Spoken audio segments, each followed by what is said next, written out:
What's up, everybody? Welcome back. I am Billy Liucci. And I'm Amanda Atwell.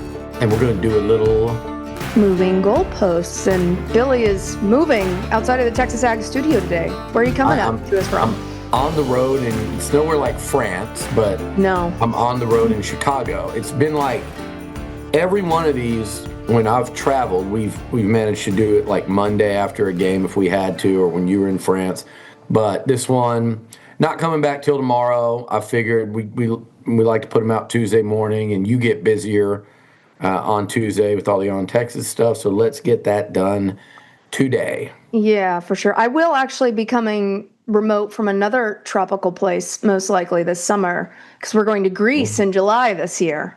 Oh, wow. At least we're planning our trip not in the middle of football season. That is true. Well, we're not planning our trip. My friend's getting married, so good on her for not having a football season wedding. She also went to UT, so I'm proud of her for not getting in the way of any football games. I've actually got a Mexico wedding this weekend, so we may have to do this one again on Monday. I'll be coming back Sunday. So it's Chicago, 2 days in College Station, 2 days in Mexico, and then maybe like chill out for a little bit. Maybe a Dallas or Austin trip here or there, but that's about it. Yeah, it's a chill out time of year for sure. It's been crazy. But New Year, first show of the new year. Happy New Year. Yes, Happy New Year. I'm glad you're feeling better, and unfortunately, neither one of us has a football game to talk about, but y'all just played one, so we're out of the playoffs. But let's just start with our sponsor and then dive right into the Cheez-It Citrus Bowl, Texas, Michigan.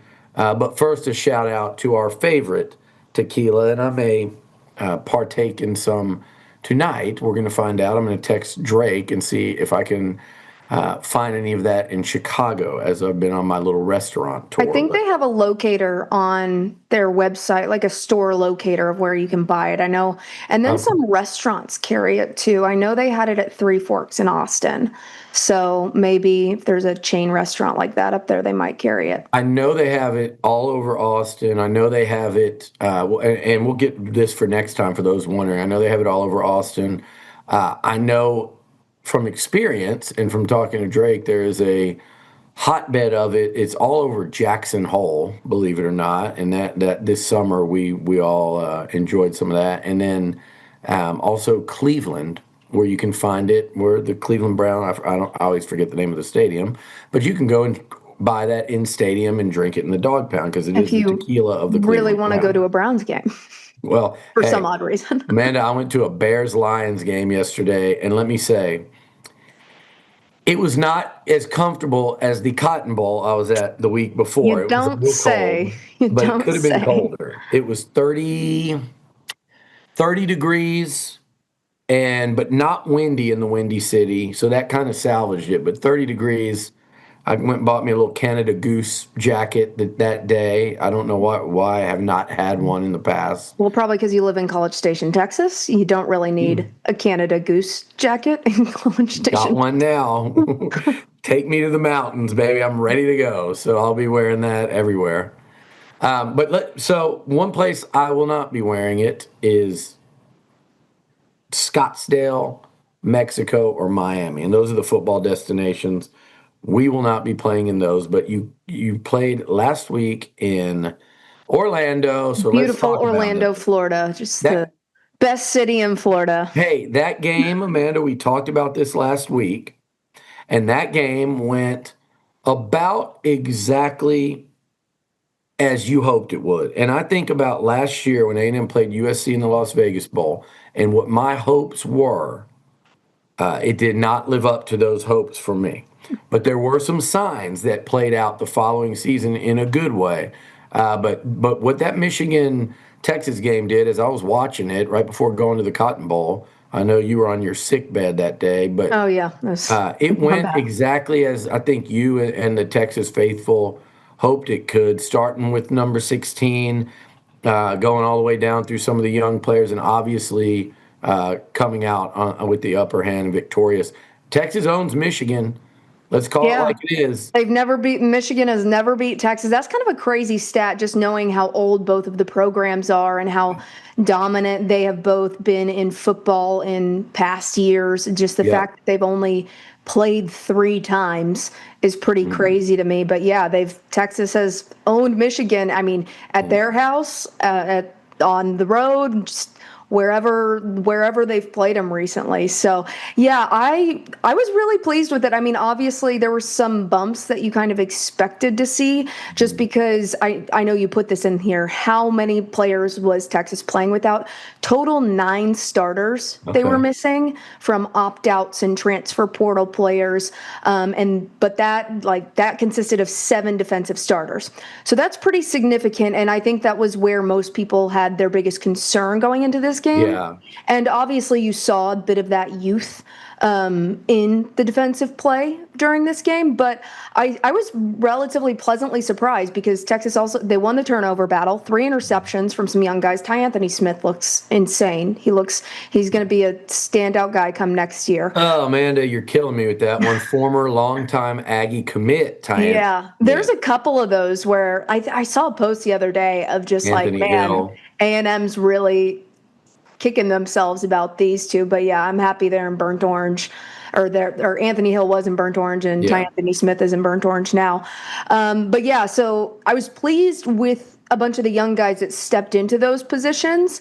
I don't want to. I mean, last year I was hoping that the singular offensive line player that we saw step up into one of those positions, Gooseby, was a signifier that the other young guys would be prepared on the offensive line this season, but that was not the case. Yeah. So seeing more of that youth rather than just like 1 or 2 guys stepping into those starting roles, I feel like was reassuring and can be reassuring for Texas fans. But of course, there's some major players, the holes that you're going to want to fill in that just shore up defensively. And defenses where Texas is mainly losing guys that are starters this year. But Yeah. yeah, Arch with MVP showing, insane game. What did you think about Arch's play during this game? Well, I was watching that first half and going, this is pretty fun watching Arch and Underwood kind of go at it, and you wanted to see who could sustain it. And it felt like it was going to be Arch just because I just don't, and I still don't. I don't trust Underwood as a passer yet. I wish he would kind of cut loose and Yeah. run more, and that was kind of what he was getting by with. But it felt like Arch could sustain it more. But then what he went on to do in the second half, both with his arm and his legs, that's Arch at his best. And it's what I always say. I always, and you've talked about this, I always want to see more of that from Marcel, and Arch seems a little more decisive on to just say, hey, I'm just going to run it. We saw it in Austin against A&M. Like, stuff's not going well, Just I'm like just going to putting the run it. team on his back. Yeah. Yeah. There was a shot of him on the sideline. I'm not sure if you saw it, where he said obviously some explicatives of Yeah. just he said something. Nobody can really confirm exactly what he said, but I think that was a moment where he was just like, F this. F it. Yeah. I'm putting this team on my back, and he did just that. I mean, you couldn't have asked for a better game from Arch, in my opinion. Just ending the season on that note, and obviously it's going to lead into what I'm sure Aggies are going to love to hear all off season. The hype train is Yeah. at the station and ready to take Back off. out the station. Paul Feinbaum already started his Heisman run campaign. So, I'm going to how be do a you little more. feel? I'm going to be a little more cautious with it. Yeah. I think Arch is. I mean, I think just common sense football wise, the way he grew this year, you can kind of have those same expectations that he's going to continue to grow in the Mhm. offseason, and he's going to come out a stronger quarterback next year than he did this year. Yeah. That's stating the obvious right there. Is that enough to be a top 5 Heisman contender? I think looking at the entire plane of who you have as Heisman contenders going Yeah. into next year, I think you can put him in the top 5 pretty easily. Does that say he is the for sure front runner? I'm not a person who likes to pick a for sure front runner for the Heisman, but I think it makes sense at this point from what we've seen in this latter half of the season and just trajectory. it makes sense for him to be one of those top candidates. And I think you're being disingenuous if you think otherwise, or if you're referencing his UTEP game or the Florida game, which the Florida game was not necessarily an arch issue. It was a lot of defensive issues. And Yeah. I mean, there were some glaring red flags with Arch in that game, but nothing, it wasn't completely him. I like pushing back on you on stuff when I can, but this is not one of those times. I think you're being perfectly, I think it's reasonable and rational. I think you factor in the entire season. We had this conversation about Marcel the other day, good, bad, and ugly. And his trajectory was going steadily up. And when you enter the end of a season, your trajectory is going up. You beat both of your rivals, but especially down the stretch, you beat your arch rival at home. He was also obviously very good in that Arkansas game right before that, and then followed that up with this showing at Michigan, which I don't know if I want to say it was his best game, because there's something about beating A&M, beating Oklahoma. Yeah, I that think you those almost were better, like those are stronger opponents. But he looked the best to me Yes. against Yes. Michigan. Like the way he threw the ball. Like in that A&M game, there were a large stretch of that game, and really his two biggest passes. One was so open, and he almost overthrew it, and then the other one, no Yeah. one covered injuries. He just willed that one, which was impressive in its own way. But Yeah.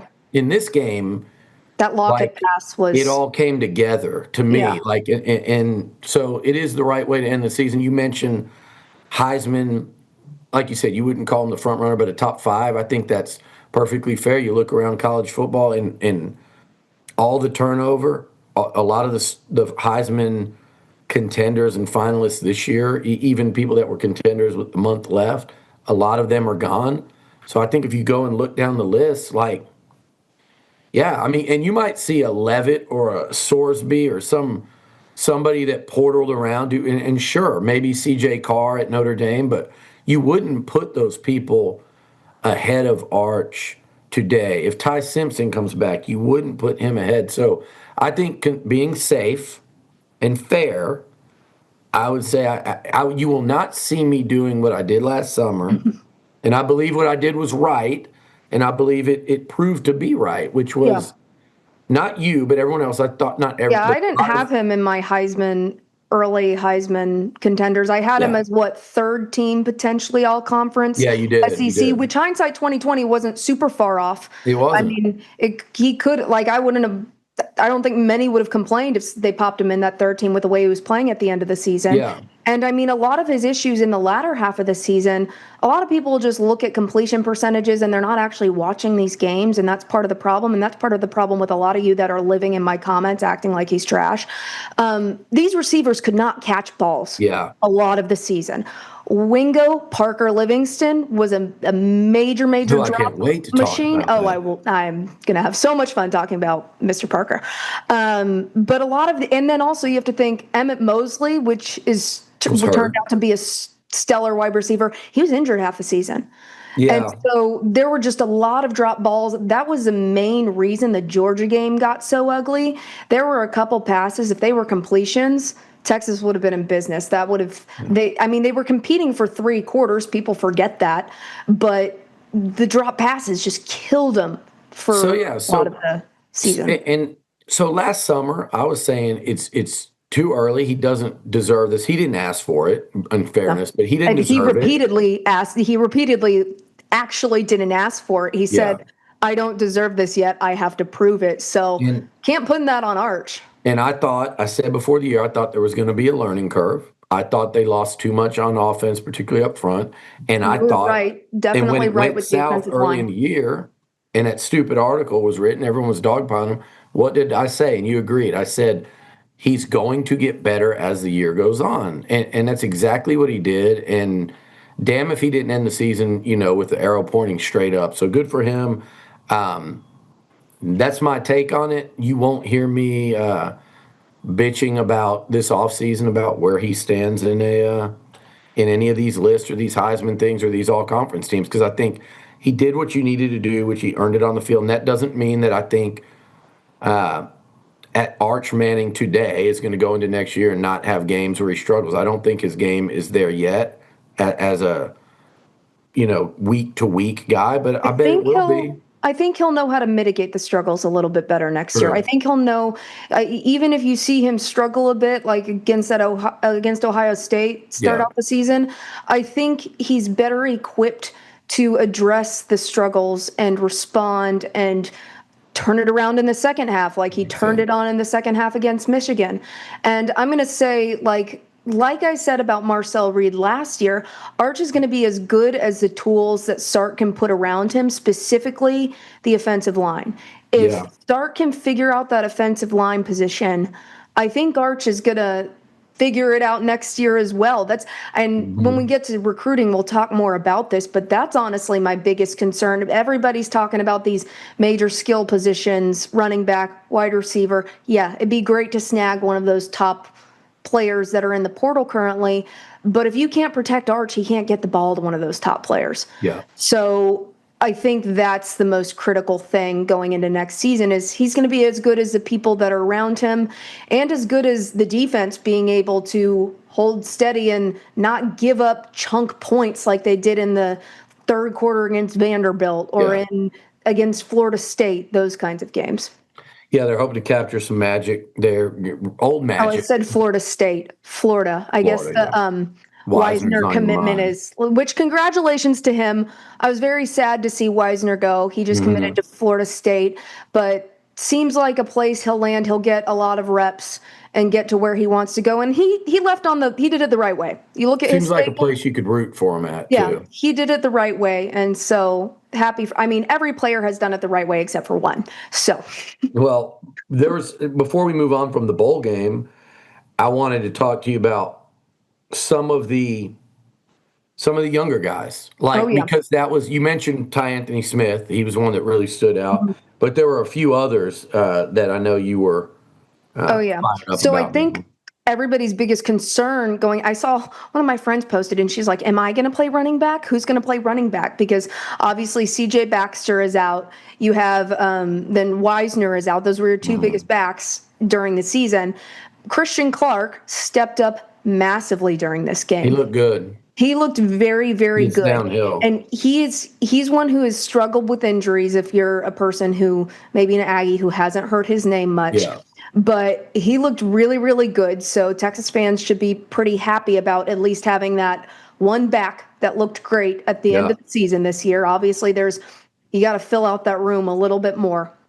And then yeah, your top rusher that game was Arch Manning, obviously. yeah. It was. And then some of the other players you finally got to see Khalil Lockett, that catch in the end zone. That's The another. dime.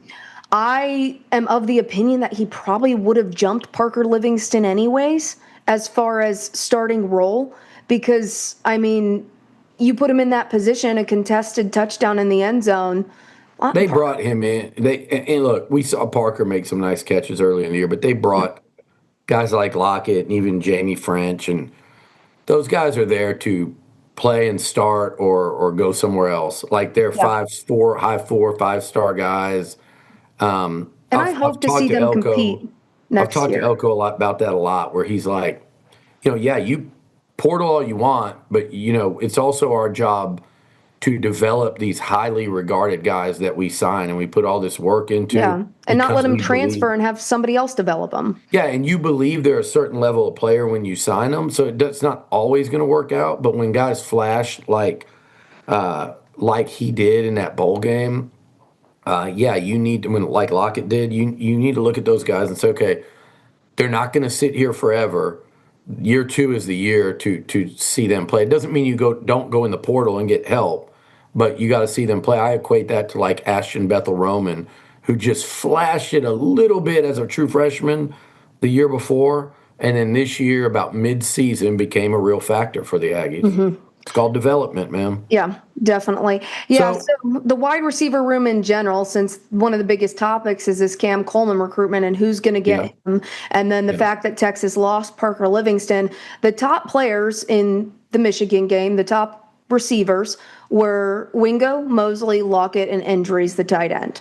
Livingston was 5. yeah. So I've seen a lot of comments, mostly from Aggies, so sorry to pile onto this. What Yeah. Parker was not going to be wide receiver two. Oh. That's just the case. He wasn't going to be that. He had to step into the position sometimes this year because Mosley was hurt, Hmm. but he wasn't going to be that for Texas. And As I an mean, outsider, I don't think he was going to be your third best. That's no. just me. And I will say myself, I was very, very optimistic about him early in the season. But I mean, you have to adjust your expectations as you see the play on the field. And you saw the play on the field, and there were just a lot of really disappointing instances where you have to catch that. Hmm. So, The way he left, we were going to talk about this later. We may as well do it now. yeah. So, Seems to have drawn the ire of the Longhorn fan base. I've seen our fan base been there. We've seen it at other fan bases. Let me start by saying, when we get your opinion on this, I think I'm going to completely agree with you. I have watched this happen at A&M. They haven't put out necessarily that press release like that, so it doesn't get the blowback. yeah. But you see players leave, and to people that aren't as privy to the information, they're scratching their head going, why? It doesn't make sense. And you have to realize that it's 2025. And a lot of times, the reason why is player A has, and whether it's their agent, their family, the player, their camp, whatever you want to call it, has an opinion of themselves here. Program, scouting department, player personnel, head coach, coordinator, position coach have an opinion here. You make a monetary offer, because that's what we are doing nowadays in college football, and the monetary offer is here. And it only gets up here if that particular program is in a particularly desperate situation at said position. More often than not, Amanda, that is at quarterback, because if that goes wrong, it could screw up the whole program. So Yep. if you don't have positional leverage, they're going to offer you what they think you are, not what you think you are, not what your camp thinks you are. And a lot of times feelings get hurt and players move on. And more often than not, the coach and the A&M did this with a couple of linemen last year. One of them starts at Alabama, and it was, hey, good luck to you. We're not gonna you can, if you can get that much at that school or somewhere else, you should do that. Yeah. And it doesn't mean they don't want you. It means your ideas didn't align with theirs. And I think that's it. And I think you tell me if I'm wrong here, what set the Texas faithful off was made it kind of seem like he was shoved out the door. Yeah. A&M went through a very similar situation not similar, but they lost a receiver they really wanted in Noah Thomas. And so I saw the frustration on the A&M fans' part, so I'm not going to double standard it here and criticize. We all have people that cross the line and act like dumbasses. Yeah. In this case, I think I understood the frustration. Tell me everything you thought about the way that went down. So originally, I was kind of on the same vein as a lot of Longhorn fans because what you get initially is that player statement, and Hmm. then if players and their families have wanted to say something to certain media members to try to get ahead of it, that's the information you get first. And that's what happened in this situation. Yeah. So it was that final paragraph of his like little message to thanking the Longhorn fan base that basically made it sound like he was shoved out the door. This was not Mhm. his choice. He never expected to transfer, Yeah. all of this kind of stuff, which most fans interpreted as he was being pushed We're out. cutting Texas you didn't like want you're him. We're cut. cutting you. Like essentially there was no offer on the table. The fact of the matter is, which this has been confirmed with the highest source you can get at Texas football, Mhm. there was a very good offer on the table. There was a very fair offer on the table. It was half as much as what Parker was demanding. And what Parker was demanding was ridiculous for the play that he had on the field last year. it didn't validate it. But the fact of the matter is, he had a very good mid six-figure offer, and that was on the table. And so the fact, and obviously, once the Texas staff and a bunch of people around the Texas staff, I've gotten this information from two people on the Texas staff. Once the information got out of what Parker and his family was trying to get ahead of with media was going out, they wanted to correct that. And so they put out the message to media that no, we wanted him to stay. He was offered, he was not kicked off this team. Yeah. And also, it's kind of ridiculous to me, and this is a complete aside, you're roommates with Arch Manning. You, and whatever you think about Arch Manning, whatever you think about the Texas Longhorns, there is not really a better setup you can get as far as exposure goes. So if you're not getting the money you want from the school, the other part of NIL is brand deals. Get with your roommate, Arch Manning, who knows a little something about that, and get your money elsewhere. Yeah. The whole thing to me, it's as simple as their opinion of what his value was way off of what in the building they thought his value was. And he's going to go and get closer to that value. He might get all of that value, but from what I've been told, he has not been offered that value. Yeah. So well, and he'll get more than Texas offered him because he's been offered more than that value. The other thing I wanted to note just before you continue is there's also indications of he's been following certain programs throughout the year. There's just been these little signs of he was thinking about transferring long before this happened. He was immediately on OU's campus. And so that it's just like, you know what? There's no love lost at this point. At first I was sad he was gone. Now I'm like, you know what? I'm fine with having that kind of attitude out of the team. And I get what you said earlier. You'd like it all to look like Trey Wisner. I'd like it all to look like, Cam Dewberry when he left. He's the one I was talking about that started at Bama. Noah Thomas left A&M. He caught like 39 passes for 570 yards and 6-7 touchdowns last year. I think that's very similar to Parker's stats. And he left and went to Georgia and caught 16 passes this year.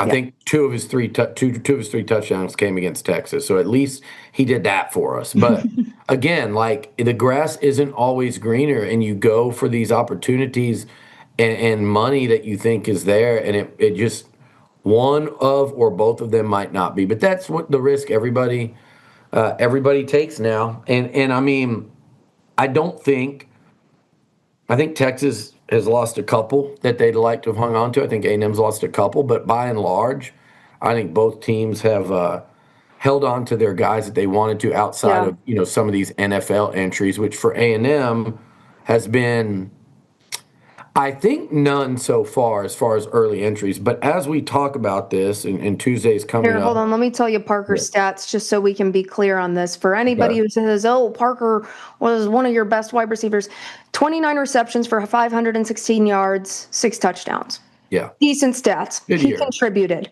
But he was by far from the number one wide receiver.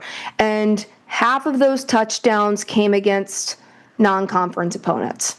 Yeah. So... No, you're spot on. I think who did Texas lose to the NFL? Anthony Hill, Malik Muhammad. I have the list right here. So Michael Taft, Anthony Hill, Malik Muhammad. But Taft was done, right? Taft's eligible. Yeah, he had to be done. Muhammad and Hill were the early entries. Yeah. Campbell was done. Jalen Gilbo. Done. Ethan Burke done. Oh, Andrews. Are you rejoicing from Ethan Burke? I'm rejoicing from Burke, Taft, and Wisner. Yeah. Bye. See ya. Don't want to see y'all again. Good luck. I mean, nothing against you, but bye. So really, y'all's list. I may be missing someone, but it's probably Andrews, Muhammad, and Hill. In terms of unlikely to. I thought maybe you could have kept Andrews, but I know there was out there that he might leave. But for A&M right now, it's no one. We've seen a ton of these announcements, which I always find I funny didn't think now? Texas would have a ton of early entries this year.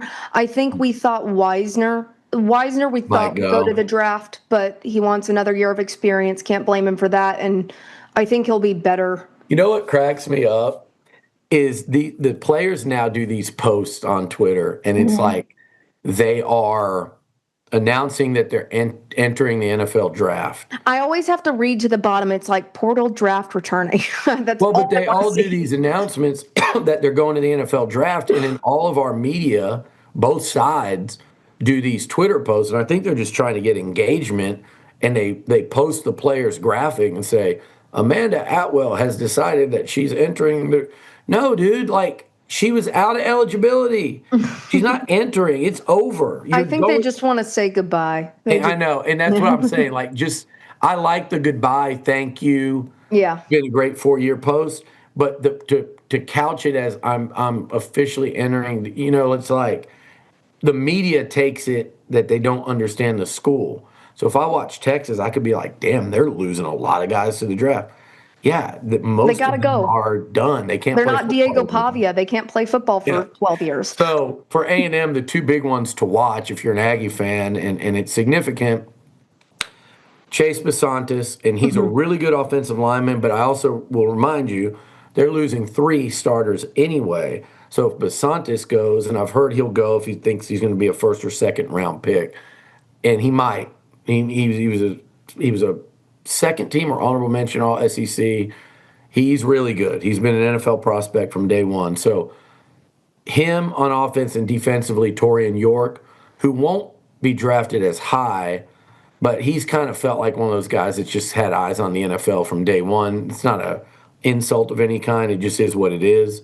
That's been my feel for him for a long time. And again, I think you'll come to a fork in the road where the ask for NIL versus, man, I don't know, man, and then maybe he ends up there. So those would be the two that I'd watch the most closely for A&M. I think with you guys, now that the big announcement came this week for y'all from Gooseby, Yeah. another one that's played so well It's defensively. still open for him to declare for the Is draft. it?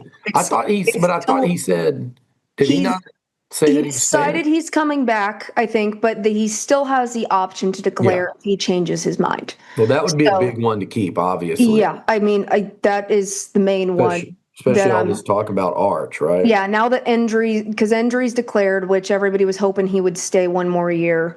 I'm happy Mosley is staying one more year. Hmm. But yeah, that's the biggest one. I think Arch would really like having him back.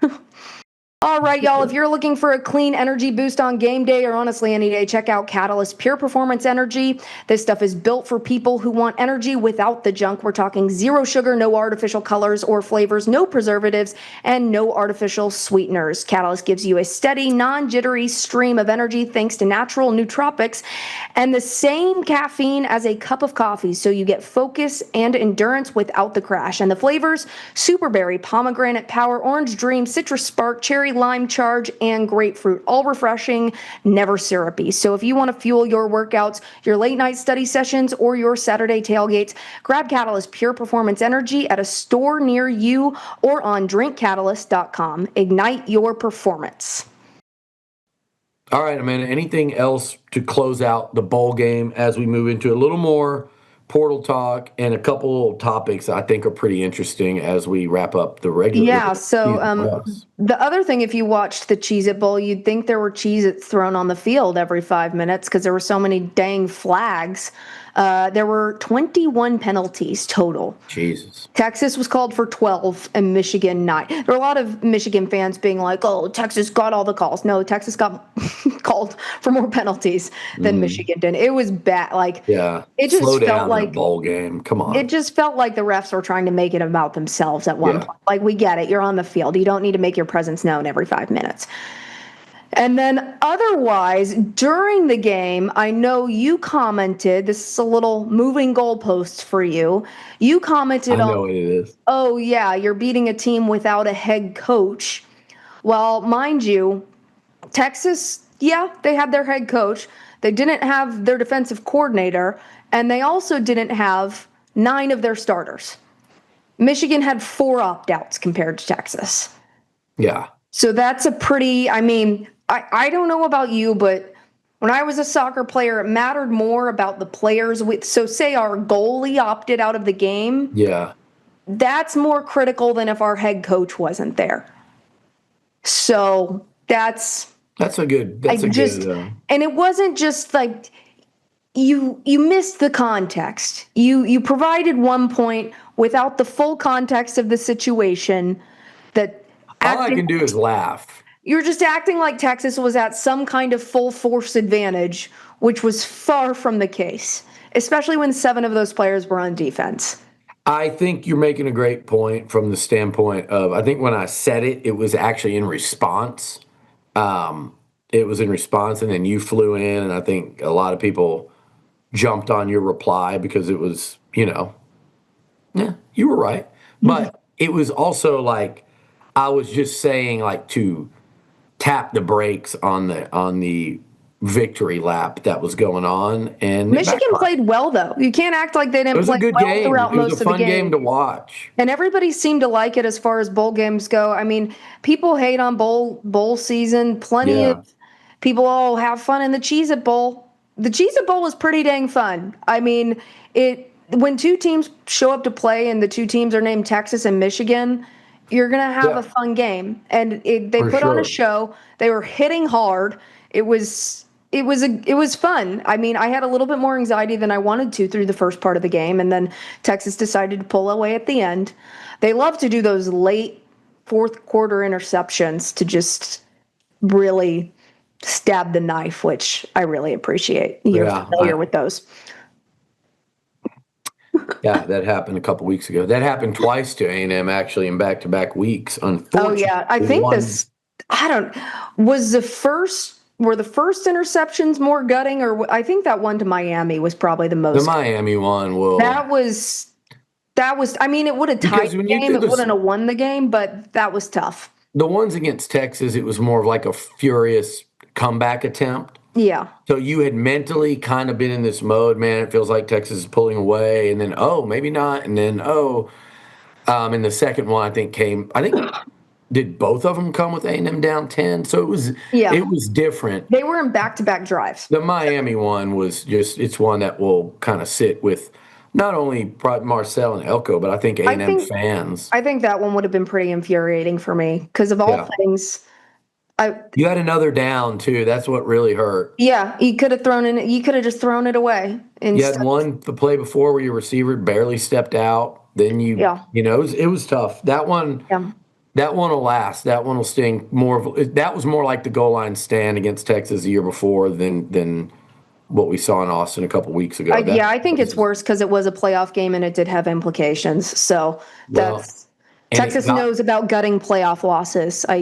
The Washington Phoenix still haunts me to this day. So talking about A&M, it's like I went to the Cotton Bowl last year. I was there with you and Peyton and Grant, and this year. Yeah, and me just sitting on the floor in despair in the suite. Oh, you were just despondent. For every Aggie that hates the fact that I just get kicked around on this show and it drives them nuts because they want to see me win some of these, all I can say is y'all should have seen Amanda at the end as Jack Sawyer ran in the end zone, like literally maybe in the fetal position, like seated up fetal position, just curled up in a little ball. On the floor of the suite. Devastated.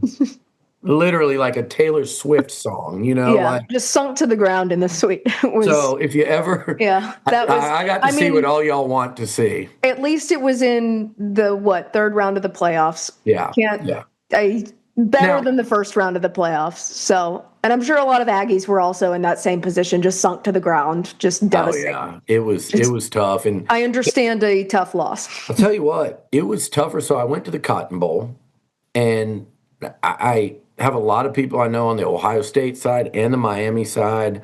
When the Miami group came into town, met a bunch of them that actually came to College Station 4 years ago when A&M played Miami. I heard great reviews from Miami fans about College Station. And they loved it. And the ones that came back loved it so much and so now I'm on a group chat with like 20 Miami. They're big donors and some of them in the collective. And They're just awesome. And so I went up there and got to be around them and the Ohio State people down on the field, in the last 10 minutes of the game and pregame. And I'll tell you what, Miami is playing real football right now. And anyone that watched that game, and you and I have talked up Ohio State all year, there's one thing I questioned about them, and it is exactly why they're not playing anymore. They scored 14 points against Texas. They scored 10 against Indiana, and they scored 17 and rallied to score, or no, they scored 14 and rallied to Yeah, I score mean, 15 against honestly, it Miami. makes the game next year for Texas opening a little more interesting. It makes me wonder about Julian Sayin, Yeah. like Heisman finalist that was never really tested. And we talked about this, and no one wanted to say it, but they hadn't faced a badass team, like a real team, from August 30th or 31st until the Big Ten championship. They did not see Oregon. They didn't see Indiana. They didn't see anybody in, let's just say, like the top half of the SEC level. They played nothing, and their offense Oh, the also Big Ten struggled. monsters are going to come at. You're out They of the are. Barstool studio, right? You're not going to Yeah. get attacked by the Big Ten fans. I got out of there with unscathed. But like, you know what I'm saying? They just didn't, and that's part of what A&M's the conversation was. These big conferences, Oregon did the same thing. You can avoid Texas last year, A&M this year. You can look up at the end of the year and go, wow, we really didn't play a lot of the teams we thought we would. Yeah. Ohio State had to play Penn State. They were preseason number 2. They were barely above 500. So Miami is playing great ball. They have become like this. People actually like them and are kind of rooting for them when they were the bad Yeah. boys of college I football mean, for I'd so like them to long. not have Carson Beck, and then I'll be able to root for him a little harder just because Carson Beck, I mean, nothing really against Carson Beck. He just kind of annoys me. But yeah, I'll be able to root for them a little bit more when he's gone. But I So mean, it hurt. Miami's a cool school. Yeah, it is. And it hurt, but it hurt a little bit more watching them beat Ohio State the way they did. Yeah. Because am I sitting here saying A&M would have beat Ohio State? You know, No. you would have been in the game. It would have been a close, low Mhm. scoring football game. Yeah. Yes. And so from that standpoint, it's like, now with that said, the Aggies would have had to play better than they did against Miami, Texas, and South Carolina. But that was doable. And when I watched Ohio Especially at State, the I said, Cotton Bowl and Aggies having a playoff game at the Cotton Bowl. yeah, I'm sure. I mean, yeah, there's a lot of people arguing for you want all of these games on college campuses, but for Texas schools, obviously, playing at yeah, Jerry World and the Cotton Bowl, I know it was an awesome experience as a Texas fan, yeah. but Ohio State fans do travel pretty dang well, so there were a Problem for lot of them is that game. it was the third year in a row they were there. They Yeah, played Missouri in the Cotton Bowl and in the last 2 they playoffs. just So reserved their tickets to Dallas in advance, I guess. I think a lot of them. There was a good crowd, but a lot of people I knew said their Ohio State friends weren't going because they were saying we're going to go to the next round. Never think that way. So No. we talk. We'll wrap up with some playoff talk before we go. But so an interesting topic that came up all week in the wake of that game, and in fact, I think that's where I made my comment, Amanda, about playing without a coach or whatever. I think it was actually in this topic. I don't know if On Texas brought it up, but it was basically Texas should be ranked in the top 10. They should finish ahead of Oklahoma and A&M, and that stirred up not one, not two, but 3 fan bases. So I think we should have that discussion real Yeah. quick and say, what do you think? I've thought about this a lot. Yeah, I mean, It's an I'm interesting looking at the topic. rankings because I want to have a full scope of where everybody stands and what we're looking at. So, and what we've seen since. So, you've seen Alabama get their asses handed to them. Alabama, who beat OU, who I think OU has been overrated this entire time. I do too. And giving up that game at home to Alabama, who then went on to have their asses absolutely handed to them, I think that tells you what you need to know about both of those teams. Yeah. So in the current rankings, they're at 8 and 9. I Yeah. think you drop those below Texas. I think I just agree with that. based on how they looked at the end of the season. Alabama especially. Miami at 10, you're going to pop them up, obviously. They're going They've way been up. playing great football. BYU, also a team currently ranked above Texas.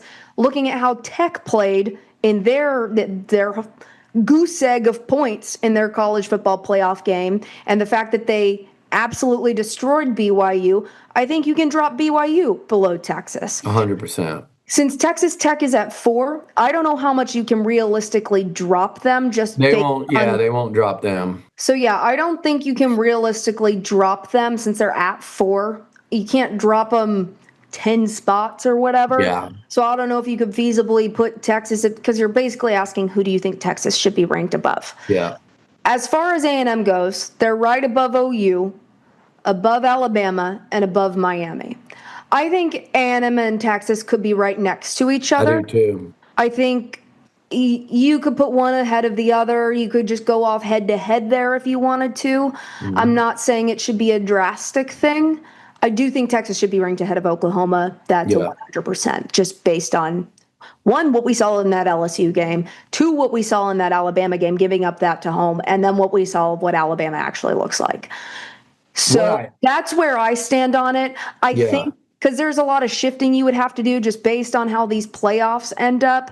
I think that would put Texas close to the top or around the bottom of the top 10, just based on their number 13 right now. So top 10's not far off. We saw Yeah. a couple disgusting looking teams towards this tail end of the I think season Texas and will get learned in the more. top 10. I Yeah, think they'll I get mean, good. 9, 10, I think that's fair. And I also agree with you. I think A&M and Texas, I bet they're going to land right next to each other. Yeah. It'll be interesting if they do the whole, won't do it because there's not like a final Yeah. committee that meets on it, but it's like, does it go the way of, hey, now that they're right next to each other, let's have the team that won the game ahead of the other. I think A&M should finish higher. I don't think it's a big deal, but it is just for all the banter and all the talk. I would I like mean, to see they both of them are in the top 10. only one win off of each other. It's 11-2 versus 10-3. Yeah. So it's pretty close there. But yeah, A&M did make the college football playoff, so that's a little bit different. Yeah. But I mean, Texas won that head to head. So I mean, not my decision, but yeah, I think it'll look.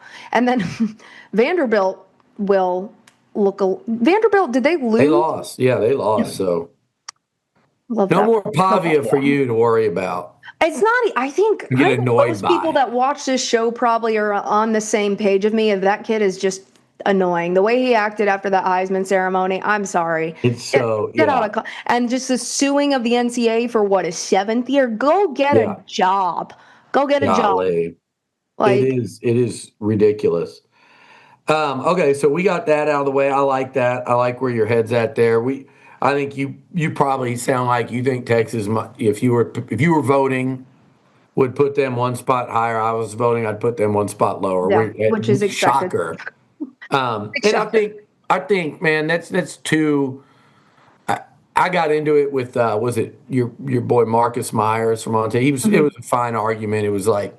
He's a nice guy. You never have to. Yeah, it's the type of argument you want to have where you're just talking football. Discussion. You can call it a discussion. Yeah. It was a football discussion. It was a football disagreement, but only slightly. It's like when you can talk both sides of it like that, it really doesn't matter. I think for both fan bases, the real goal should be after that type of season, I think both sides should be happy if they finish in the top 10. Hey, it's fun when both Texas and Texas A&M are good. We've had 2 good games these past 2 years. Obviously, Texas fans are a little bit happier, but it hasn't been like a 30-point win over the other. Yeah. So. All right, let's talk some comings and goings in terms of roster, portal. We talked about NFL stuff. That was in here. Marcel announces he's coming back. What does it mean for the Aggies? And here's the thing.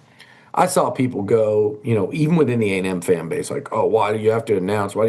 Dude, like, we see far less players than QB1 of an SEC team that had a damn good year announce they're coming back. Yeah. People are just looking at this point. I mean, criticize him. Arch didn't actually announce he was coming back. I think Quinn did. Quinn did, but Quinn was like, it was more expected he potentially could go to the draft. But it's just normal today where these guys Arch are going to didn't, just because I think it was kind of assumed, and I think media asked to clarify. Yeah. But Arch was never planning on going. I mean, his grandpa said he was planning on staying 3 years, and I think they probably figured that's enough of telling you he's, or three, yeah, two Yeah. years of the starting. But So these there's been a lot of talk about Marcel and the money, and he's going to make a big salary. It's not like exactly like I said last week. It's not the number that people are floating around out there. It's not north of $4 million, but he is going to get very well compensated as a starting QB in the SEC. And I know even a lot of Aggies are going, man, what else would have been out there? Here's my thing, guys. Y'all, do you grass is not see? always greener. Yeah, A, that. B, did you see Sorsby making 5 million for That's Tech? stupid. Levitt's likely to make 6 or 7. That's And insane. so I know the number blows our minds. A college football player, a quarterback that down the stretch threw interceptions. I get it, like he's got to get better. But you go on the open market and see what you're paying for. I mean, we're watching it play out right now. When Austin Simmons from the backup at Ole Miss. The reason why they're still playing is because they switched from Austin Simmons to Trinidad Chambliss. He's going to Missouri and going to come in just south of $3 million. It's crazy because nobody really knows exactly how much what am I saying? How much Arch, I think I Yeah. tried to combine his name there. Arch and Manning. That's a Okay. Mark for some reason.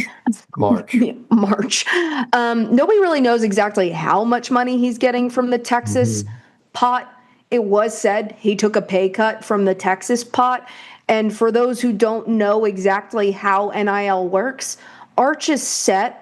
He has a Red Bull sponsorship. He has a Vuori sponsorship. He has a Warby Parker sponsorship. I'm sure you've seen the commercials. Plenty of people have made fun of I've them. seen all the jokes. Yeah. Yeah. So Well, you've seen all the money. he's set in the NIL department. Also, the Mannings are not exactly bad off. They're okay. So I think like in Texas's position, they're going to steal with Arch Manning most likely Yeah. compared to these numbers you're seeing from schools like Well, Texas Tech and LSU in just the bags they're throwing at these kids. yeah. But I mean, obviously Texas Tech money is no concern. They have big oil investor Hmm. Odie Campbell, which it's interesting. Is does there need to be a limit? Yes, but there won't be. Yes, there should be. There should be. You know why? Steve Sarkisian and Mike Elko should get together in the offseason and say, let's show each other our ledgers, put the books on the table. Let's communicate through all this so we don't get played by these players that are going back and forth. And then let's bring in Joey McGuire and let's bring in Lane Kiffin and let's bring in Venable. The thing is, I Never don't think happened. Tech's going to do that. I don't think. No, but I no don't think one Tech's going to will. do that. No. And A&M and Texas could sit there and then they're just too competitive. So it's got to be an outside entity to step in and say, guys, like this has to stop. I'm not even skeptical. I It's mean, not you going saw to the stop. bag that Tech threw at their team this year and the goose egg that got them in the college football playoffs thus far. You So know my problem with Tech. You know my problem with Tech. the schedule. It, it is just that no one ever called them on the schedule, and everyone was so afraid to like criticize. And you're Was even that seeing your it. most fun hate watch of the year? Them getting Yes, the it goose egg was. in the playoffs? It absolutely was, especially after how much crap Yeah, how A&M much caught you for got? scoring three. Well, you got so much crap online from cacti Yeah, all season. and I was right And I again. mean, I would back you up 100% there because just it doesn't take somebody with brains to look at their schedule and see how weak that was. By the way, can we just take a moment and say, like, I think a lot of these people that watch this and they see, and we have fun with like the clips, and we have a blast, and we have a lot of fun on Twitter that everybody gets to watch in real time. Like, we'll be having a perfectly normal conversation, and I'll tweet something to the side, and you'll reply and just like crush me, and it's like we're still having a normal conversation over here, and I'll be like, "Oh, damn it, Atwell!" But outside of that. Like, your boy over here was right about a lot this year. Not a little Well, I bit, mean, a lot, including the Red Raiders, the yeah, I Cacti. mean, I said the same thing about the Red Raiders. You said it first. I completely agreed with it. It's the Big 12 is not the I mean, the Mhm. Big 12 has never been the strongest conference in college football. It is not nearly as strong as it was when Texas and OU Yeah, played in it. Um, yeah, they can act all they want like Texas Tech is their golden boy. You can't just have one golden boy that's yeah. good at football. Let's since I've got my little Chicago dinner coming up, let's do a little 15-minute Portal Madness here before we close it out. We'll do 15 minutes on Portal Madness. We've kind of talked playoffs. I guess let's just do that real quick. Who do you think wins it? Who are you? What storyline are you most like? So who do you think wins it, and who do you want to win it? Indiana, Indiana. Okay, I'm all behind the Hoosiers right they're a now. wagon right now. I love the storyline. I love Fernando. I saw some comment on social media like our best defense for Fernando Mendoza is going to be one of our defensive players trying to talk to him about his favorite dinosaur before the game or something like that to get him off his game and get him going on a tangent because he has his interests. We need to get Mendoza and the Browns should draft Mendoza and get him and Miles Garrett together. A, you'll give Miles Garrett maybe Or a hope to get back in the playoffs in Cleveland. B, they're both dinosaur freaks. I'd love to see him and Burrow in the room together. Joe Oh yeah, Burrow, because Joe Burrow got all of his offensive lineman I know. fossils for. Yeah, but yeah, I think Miles deserves Mendoza. And by the way, shout out Miles Garrett, broke a quarter century old record, single season sack record. He's on the fast track to the NFL Hall of Fame. So shout out Miles. There's one of those 5 stars that more than lived up to the billing. So I'm with you. Indiana is my pick now. They look so good, and Signetti. It is the best coaching job I've ever seen in the history of college football. He has passed Bill Snyder and what he did at Kansas State. So really impressive, incredible, actually. Ole Miss is a fascinating story. Yeah, Trinidad Chambliss is. And after last year, they went all in and Yeah, fell short. This year with the Lane Kiffin I stuff, know. I can root for Ole Miss too because I don't like the way Lane Kiffin left them. I yeah, mean, you know me. I have a soft spot for LSU, but I don't love Lane Kiffin. yeah. I thought he was funny online a lot with Mhm. what he would do, but that whole situation just kind of.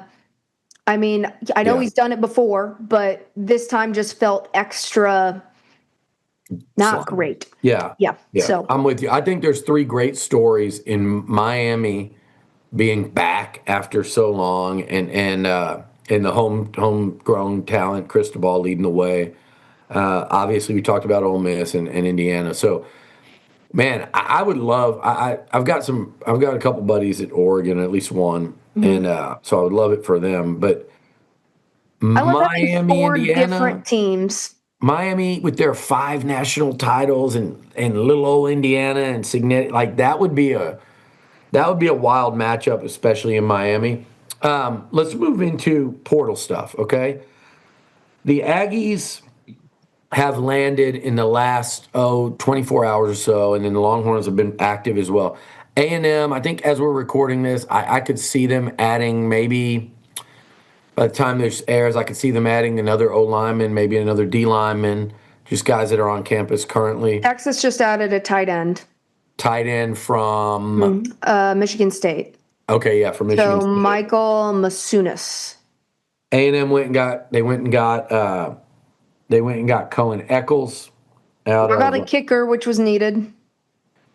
We both got kickers, which Yes. were needed. Both teams went Yeah. and I got mean, a kicker. Shipley was a great ad this year, and Yeah. Longhorns love the name Shipley, but he'll need to be replaced going into next year. So uh, for A&M so far, and they just as we're recording this, which is Monday night, they added O lineman Travon Ball of South Carolina. He's an interior OL.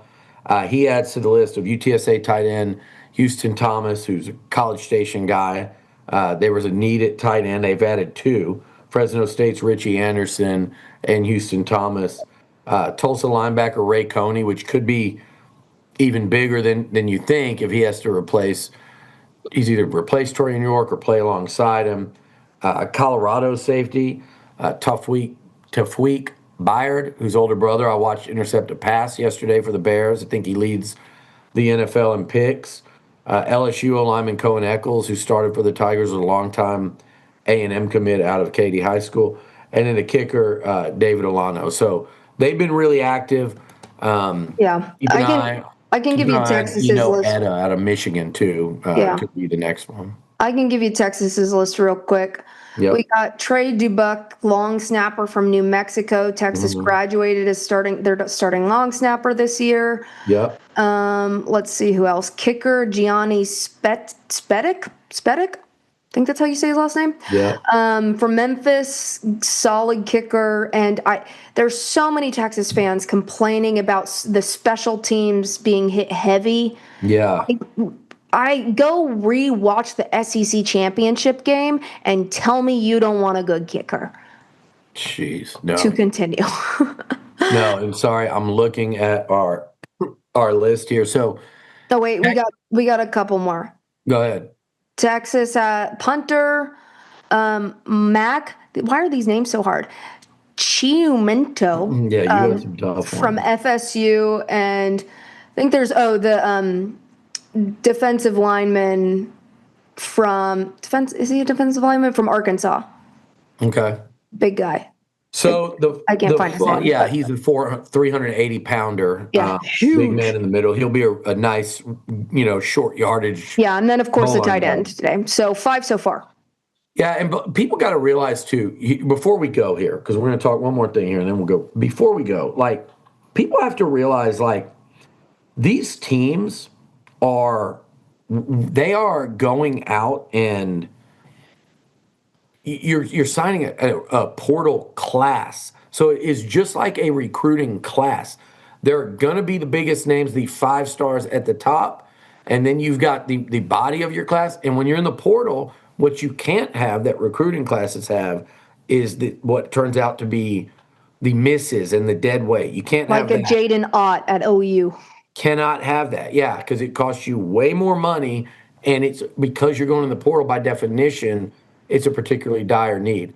So for the fans that are watching some of these names that I said and you said, that don't come from the biggest school, or they don't have the biggest suitors, or they don't cost you the most money, understand the Aggies and Longhorns and a lot of these schools around the country are putting together a portal class. I'm like Matthew So- Golden came from Houston. Yeah. Our best transfers. I mean, I know that's not a G5 or anything, but nobody really gives Yeah. Houston a second look, and that was one of the best transfer portal additions 1 year and out that Texas So- could have asked for. So speaking of Matthew Golden, the Aggies and the Longhorns are really locked in a really significant battle. I think both sides will pay. I think that part will almost wash out. I think because both teams aren't crazy. I think they're sane. looking. I think this. Okay, continue. No, I think both sides are sane, and so I think the money is going to be within even enough for at least these two programs and these two head coaches. And as we sit here on a Monday, Coleman wrapped up his A&M visit, likely to take 2 more, not right away, not like tomorrow, but Texas Tech and USC, who could go wild card spending. But man, Amanda, you want to talk about a really big deal when you talk about Cam Coleman and how significant that would be for the A&M or Texas passing game to get him, and what that would mean for fan excitement and for Marcel Reed or Arch Manning to have that weapon, because that dude's been catching passes from a couple of terrible quarterbacks in his 2 years at Auburn. I think he's ready to be beyond the terrible quarterback. Yeah, so that's a massive battle there, and I think whoever wins out on it, it's gonna really jumpstart the fan excitement in terms of the passing game going forward. Yeah. I do think Coleman came when he went into the portal. I think you could have circled A&M, because I think a lot of people did. to say they've got kind of the inside track. No one ever said it was a lot. But why But did they have the inside track? I think because he was committed to A&M for so long out of high Okay. school, and there was a lot of familiarity with Holman Wiggins, who recruited him. He's an Alabama kid, and Holman was at Alabama recruiting him to Bama during that cycle. And right at the end, came to A&M, then tried to last minute try to get him and Ryan Williams to A&M, and that didn't work out. So I think A&M's got a little bit of a, if you're looking for what could be an edge, maybe right there.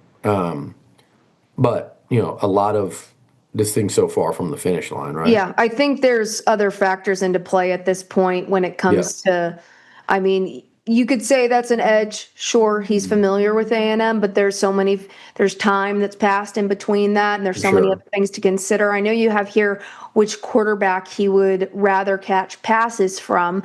I know I have my opinion and you have your opinion, and Yeah. there are probably going to be different opinions on this.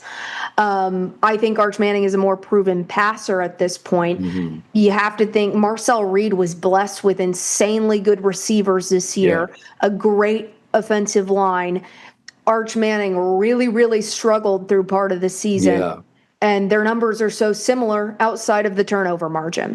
Hmm. So I think that's something you have to factor in. Both good quarterbacks, both I think he would be able to catch some passes from. He might be able to Yeah. bail out some of them in instances where other wide receivers would not be able to. Yeah. As Sorsby, it's less proven. You got two proven quarterbacks in Marcel Reed and Arch Manning. And when it comes to this situation, you look at this player's agent. This is not just some no-name agent that's a roommate a kid hired Yeah. asking for $1 million Real agent. when Yeah. he's like not worth it. This is a David professional Mugler. Yeah. agent. This agent is going to advise him to look beyond the dollar figure that's going to be put in Hmm. front of him. Even though this agent is going to get paid a higher percentage if he gets more money, there's he needs to consider the client as well and how the client's going to be most successful in Yeah. the school he goes to. I think the pitch maybe on the A&M side with Reed would be, you know, Casey Concepcion in the year he had a first team All American in that offense with Reed thrown to him, and then Craver probably in his ear as well with the type year he had out of the portal. So those two guys were able to, one All American, the other one got some All SEC mention. So for those two, they probably say, hey, this worked out really well for us catching passes from number 10. So I feel like that would be a sales pitch, let's say. Oh, that's interesting. Ryan Wingo has very similar stats to Casey Concepcion. It's just behind him in stats. So I think those are some similarities that you can look at there. Of Arch Manning can also get the ball pretty well to his receivers. It's just if Ryan Wingo caught about half of the passes he dropped, probably would have been up there in the conversation with one of the best wide receivers in the conference. So I think I would, you can make the argument for both of them. I think he would be successful wherever he goes. He doesn't yeah, have Jackson Arnold throwing him the football. yeah, So that's true. I I will say if Concepcion's numbers would have been crazy too. Earlier in the year, it took a while there were some deep ball misses there that he could there have. were a lot of Marcel misses that would have really raked up Casey Concepcion's numbers. Yeah, So I mean, Arch Manning had the same issue early in the season, so I'm not going to act like he didn't. yeah, yeah, But yeah, so I think I don't know. I think he'd be dumb to go to Texas Tech. He'd get a hmm, bag. You can say I'm dumb for saying he would be dumb to take all the money that Cody Campbell wants to offer him. yeah, But at the end of the day, it's $1 million, like however much, but 2 mil. How much is he going for? Two yeah. million? It's going to be made up at the next level. Yeah. It I'm with you. I think we agreed shockingly, Amanda, on a whole lot today. we We just did. differed a little bit there on the quarterback Cam Coleman one. I think he would thrive at either place offensively, I think and I both think fan he would bases. absolutely thrive. I think both fan bases need to not panic if one school gets him over the other. I think both True. schools have higher needs than wide receiver. Yeah. That's the biggest thing. I think Texas has a higher need at offensive line than wide receiver, and a Mm, higher need at running back than wide receiver.